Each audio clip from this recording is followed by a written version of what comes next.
Assalamualaikum warahmatullahi wabarakatuh. Mohon maaf sesungguhnya materi pada pagi ini adalah Al-Mukarram Ustaz Syahwat. Namun karena suatu dan lain hal beliau tidak bisa hadir, maka saya melakukan replacement dan alhamdulillahirabbil alamin. Alhamdulilladzi khalaqas samawati wal ardh wa ja'ala zulumati wan nur tsumma alladziina kafaru bi rabbihim ya'dilun. Asyhadu an la ilaha illallah wa asyhadu anna Muhammadar Rasulullah. Allahumma shalli ala Muhammad wa ala ali Muhammad. Alhamdulillah wa syukurillah, kita masih diberikan kesempatan oleh Allah untuk memenuhi salah satu panggilannya, yaitu salat subuh berjamaah. Dan insya Allah kita teruskan dengan tholabul ilm, karena di dalam tholabul ilm ini hanya ada qala Allah, qala Rasul, qala sahabat. Dan kalau kita ingin tahu apakah badan kita, tangan kita, mata kita, seluruh aktivitas yang kita lakukan, atau bahkan mungkin rumah kita, motor kita, ataupun yang lain, apakah itu barokah? Barokah bukan dilihat dari banyaknya harta kita, tapi Rasulullah tegaskan, al-barokatu tuzitukum fitu'ah. Barokah itu bertambahnya taat. Kalau sampai dengan saat ini kita masih kurang taatnya, hati-hati. Silakan introspeksi sendiri, termasuk hamba yang dhaif ini. Dan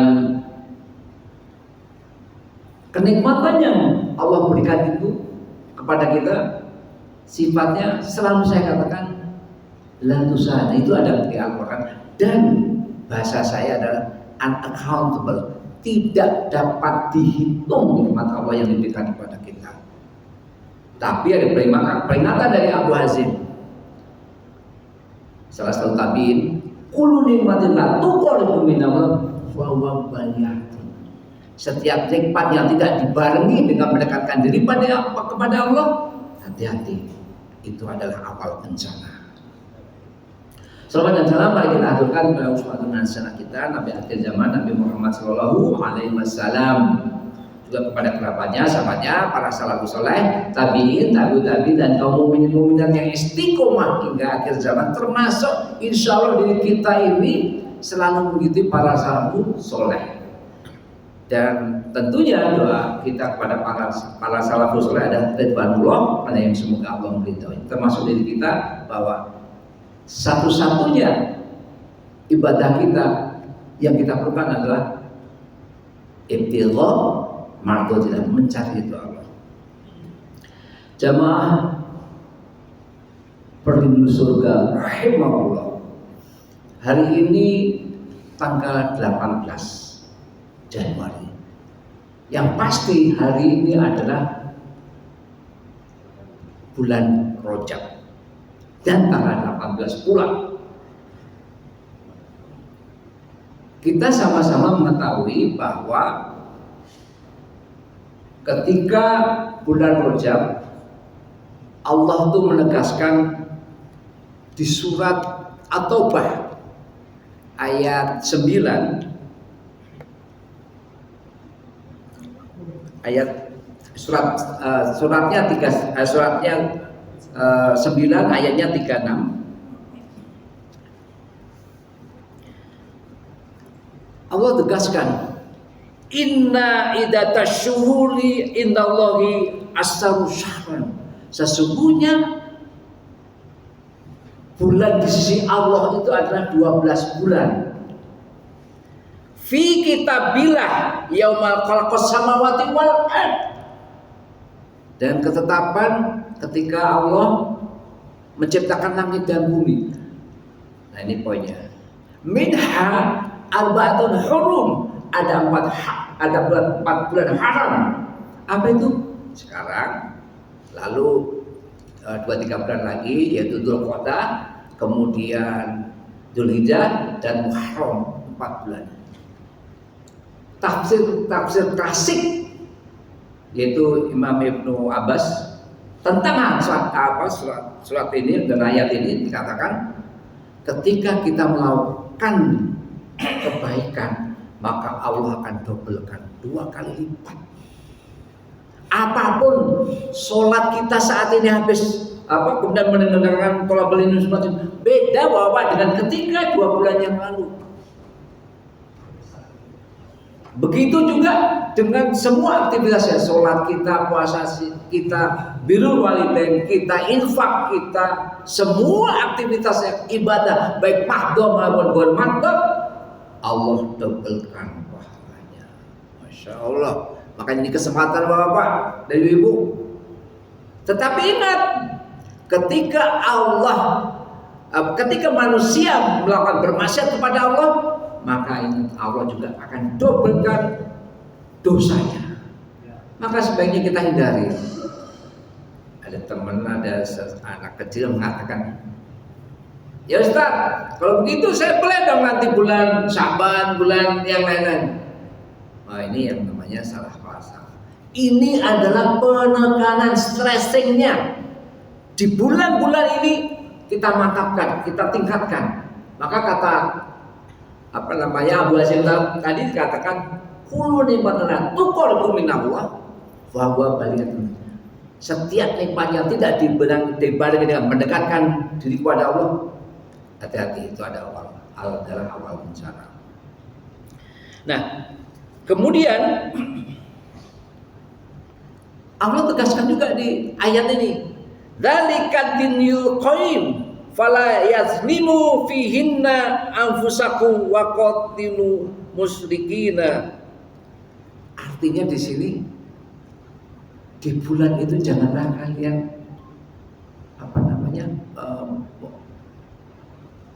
membuat diri kita ini, menurut kita ini menjadi malah terbalik. Seharusnya melakukan kebaikan tapi melakukan keburukan. Nah, maka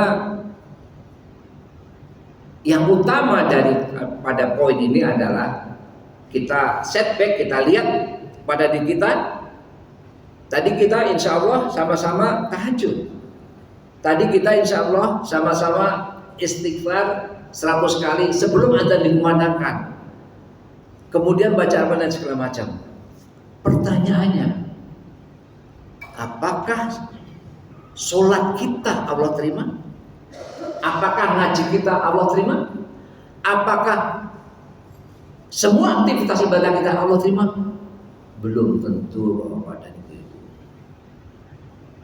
Jamaah salat subuh rahimakumullah. Ada dua ayat di surat Al-Ghasyiyah. Allah tegaskan, amilatun nasibah, beramal sampai berpayah-payahan. Tapi apa? Tasla naron hawiyah, dimasukkan kepada hawiyah. Hawiyah adalah neraka hawiyah. Jadi secara otomatis kita ini belum tentu Allah terima pahalanya. Ibadah kita belum Allah tentu terima. Kenapa? Banyak hal. Kadang-kadang kita melakukan melakukan ibadah itu mungkin kadang-kadang tidak lillah, tidak karena Allah. Mestinya apapun aktivitasnya kepada Allah. Misalnya kita disuruh kerja di suatu perusahaan, kita melakukan pekerjaan itu awalnya dengan bismillah. Insya Allah itu nuansanya larinya kepada orientasi kepada akhirat. Tapi kalau makan kita, minum kita, kerja kita, apapun juga aktivitas kita di dunia, kalau tidak diawali dengan bismillah dan diakhiri dengan hamdalah, itu hanya dapat sesuatu yang ada di bumi saja, di dunia saja. Nah, itulah judul pada kultum pada pagi ini adalah, apakah amalan-amalan kita Allah terima. Kemudian di surat Al-Lail Allah tegaskan berkaitan dengan itu, man atau watako, barang siapa bersedekah dan bertakwa. Jadi syaratnya bersedekah dan bertakwa. Kemudian di situ ayat selanjutnya Allah menegaskan dan wastakol lebih husna, membenarkan yang benar, dalam arti ini ada mempercayai tentang adanya hari akhir serta bulan surga.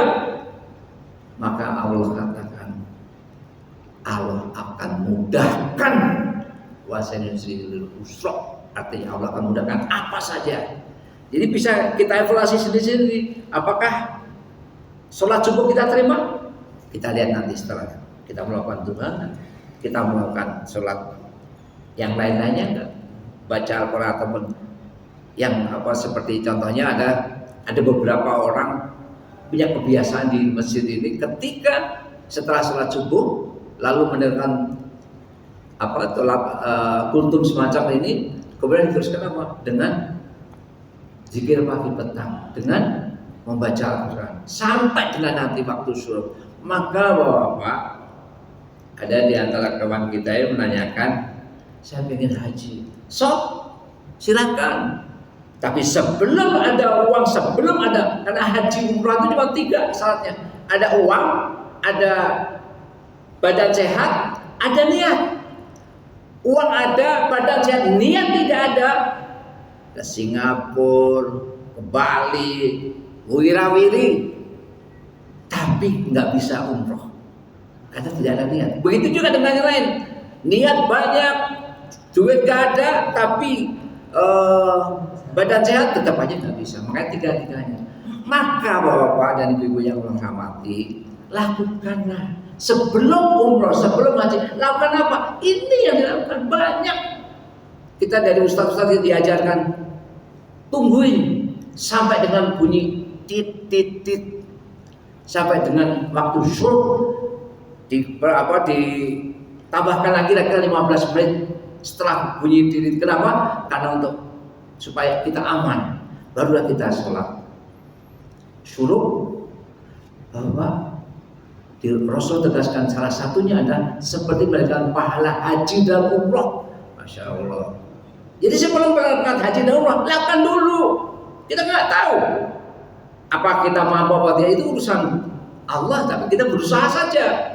Domainnya itu domain Allah. Ketika kita sudah berusaha, apakah bisa berarti nanti nomor 2 itu. Nah, kemudian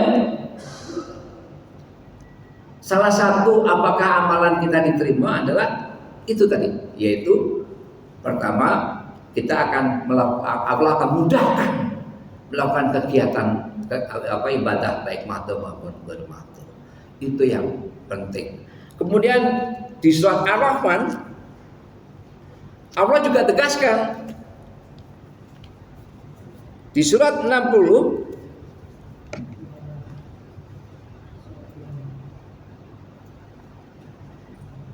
suratnya 55 ayatnya 60. Begitu Allah tegaskan hal jazaul ihsani ila ihsan. Jadi tidak ada kebaikan, tidak ada balasan untuk kebaikan selain kebaikan pula. Ketika kita melakukan kebaikan, sholatkan kebaikan, betul kan? Infak kebaikan, baca Al-Quran kebaikan, birrul walidain kebaikan, senyum kepada orang kebaikan. Apalagi ada di bulan Rajab nih. Jadi Allah sudah menegaskan tidak ada balasan untuk kebaikan selain kebaikan. Allah kasih kebaikan yang lain, kasih kebaikannya. Maka Bapak, itulah. Dan alhamdulillah di antara kita ini ada yang hari ini berangkat umroh, dan semoga Allah mudahkan, Allah lancarkan, dan nanti kelak begitu di Indonesia, ke Jakarta lagi, bisa menginformasikan hal yang baik ini kepada kita semua. Amin. Allahumma amin. Dan terakhir yang berkaitan dengan apakah amalan kita, Imam Ibnu Abbas itu menjelaskan Jasa hasanati al-hasanatu ba'da. Balasan kebaikan setelah itu apa? Kebaikan lagi. Sama ini hampir poinnya ngambil secara sama. Ini pasti dari karena Imam Ibnu Abbas itu menjelaskan berdasarkan Al-Quran. Oleh karena itu mari pada kesempatan ini, terutama untuk hamba yang dhaif ini, mari kita lakukan setiap ibadah itu pertama harus karena lillah, karena Allah, bukan karena apa enggak. Jangan mengejar pahala, tapi kejar Allah. Yang penting apa? Ibtigha mardhatillah, mencari ridho Allah. Yang penting itu. Ketika itu sudah di tangan kita, insya Allah yang lain-lain pahala dan yang lain Allah buka semuanya. Kemudian yang kedua apa? Apapun ibadah kita harus etiba mengikuti apa yang Rasul katakan, termasuk puasa-puasa di bulan Rajab ini. Yang tidak mengikuti sunnah Rasul tinggalin. Masih banyak puasa, bisa Senin Kemis, bisa Ayyamul Bid, bahkan juga mungkin bagi ibu-ibu yang masih ada yang bulan lalu tahun lalu belum tersahur puasanya, kesempatan ini. Itulah Bapak pada kesempatan ini yang bisa saya berikan berkaitan dengan hukum pengganti ini, dan semoga kita selalu bisa meningkatkan impak kita, iman dan takwa kita, dan alhamdulillah fala takunanna minal mumtarin, kebenaran Rabbmu dan janganlah kamu termasuk orang ragu-ragu. Mari kita tutup dengan doa kafaratul majlis. Subhanallah wa bihamdihi asyhadu an la ilaha illa anta astaghfiruka wa atubu ilaik. Assalamualaikum warahmatullahi wabarakatuh.